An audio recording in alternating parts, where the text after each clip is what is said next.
पास कैसे आएंगे? हो ही नहीं सकता है, संभव ही नहीं है मेरे पास इतना आ जाए, तो होगा कैसे?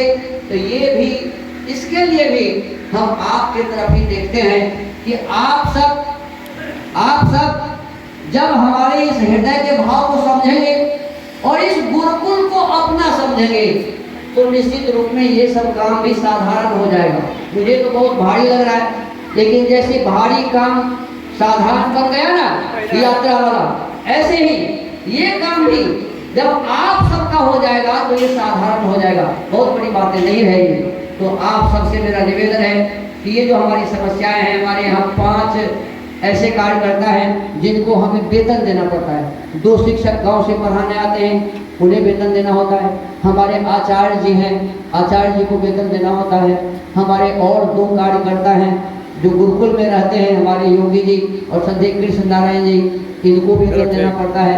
हमारी गो सेवा करने वाले हमारे गो सेवक हैं, उनको गाड़ी प्रत्येक महीना हमें 30,000 के लगभग में वेतन देना पड़ता है।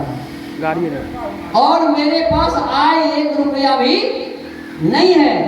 बस यही है कि आप लोग जो सहयोग करते हैं उसी सहयोग से हम इसको पूरा करते हैं। हमारा धन्यवाद का पात्र है पट्टी के दुकानदार, जिनके यहाँ सब्जी के लिए और आटा, दाल, चावल और भी जो कुछ भी है, दाल आदि सब कुछ, वो जब भी हमारे बच्चे जाते हैं तो चाहे उनका बिल बन गया है 3 लाख, फिर भी वो एक बार भी नहीं कहते कि मैं आपको नहीं दूंगा। ये बहुत बड़ी बात है, ये साधारण बात नहीं है कि कितना भी बड़ा बिल उनका बन जाता है तो हमारे बच्चों को वापस नहीं करते हैं, वो भोजन का सामग्री दे देते हैं।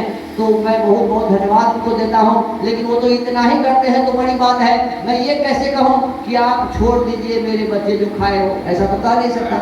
तो जब भी मेरे पास बहुत मजबूरी होती है, मेरे ऊपर भार हो जाता है, तो मैं दिल्ली जाता हूँ, कलकत्ता जाता हूँ, सिलीगुड़ी जाता हूँ और भी कहीं जाता हूँ और लोगों से निवेदन करता हूँ, दिखाता हूँ उसे कि किस प्रकार से हमारे ऊपर में इस प्रकार के कर्जे हैं।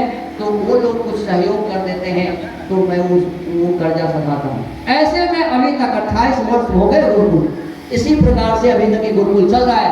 हमारे स्थान पर दूसरा कई आदमी गुरुकुल खोले, हमसे बड़े बड़े अच्छे अच्छे विद्वान गुरुकुल खोले, लेकिन गुरुकुल नहीं चल पाया। गुरुकुल इसलिए नहीं चल पाया कि वो दूसरे हिसाब से सोचते थे कि गुरुकुल खोलेंगे तो ऐसा आमद होगा, वैसा आमद होगा, और नहीं हुआ तो बंद हो गया। लेकिन हम तो गुरुकुल आमद के लिए नहीं खोले थे।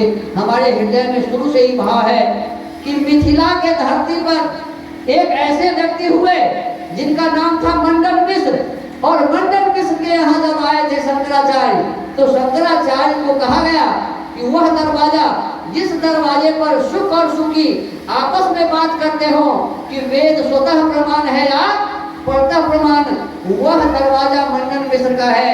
और जिस देश में, जिस समाज में, जिस मिथिला में सुख और सुखी वेद के संबंध में संस्कृत में बात करते थे, आज उस वेद को जानने वाला, समझने वाला, मानने वाला, देखने वाला इस मिथिला के धरती पर नहीं के बराबर लोग हो गए। बहुत कम ऐसे व्यक्ति हैं हमारे विधायक जी जैसे जो यहाँ आकर के भी कम से कम वेद शास्त्र की बात करते हैं। बहुत कम, लेस मात्र ऐसे व्यक्ति हैं। नहीं तो वेद को तो लोग समझते हैं कि ये बेकार की चीजें हैं, इसका प्रचार करने से क्या लाभ, संस्कृत पढ़ने से क्या लाभ, इस प्रकार के भाव लोगों के मन में है। तो मैं आपसे निवेदन करना चाहता हूं कि मैं उस भाव से इस गुरुकुल की स्थापना की कि कैसे हम उस सनातन संस्कृति और संस्कार को बचाकर रख सकेंगे, कैसे हमारा ये संस्कार बच के रहेगा। और आप सबके सहयोग से हम चाहते हैं कि इस मिथिला के धरती का नाम, अभी तो हम बहुत कम लोग इसकी व्यवस्था को यहाँ तक लाकर इसका नाम जहाँ तहाँ तक फैलाए हैं। जब आप सभी चाहेंगे तो निश्चित रूप से इस गुरुकुल का गौरव इतना बढ़ेगा। कि सुनते हैं कि नालंदा विश्वविद्यालय ऐसा था जहाँ सारे स्थानों से लोग पढ़ने के लिए आते थे, आखिर हम आप सभी ऐसा क्यों नहीं कर सकते? हम आप सभी मिलकर ऐसा क्यों नहीं कर सकते? हम आप भी ऐसा कर सकते हैं यदि चाहें तो निश्चित रूप से हम आप मिलकर अपने इस छोटी सी बगिया को बड़ा बनाने के लिए, छोटे कार्य को बढ़ाने के लिए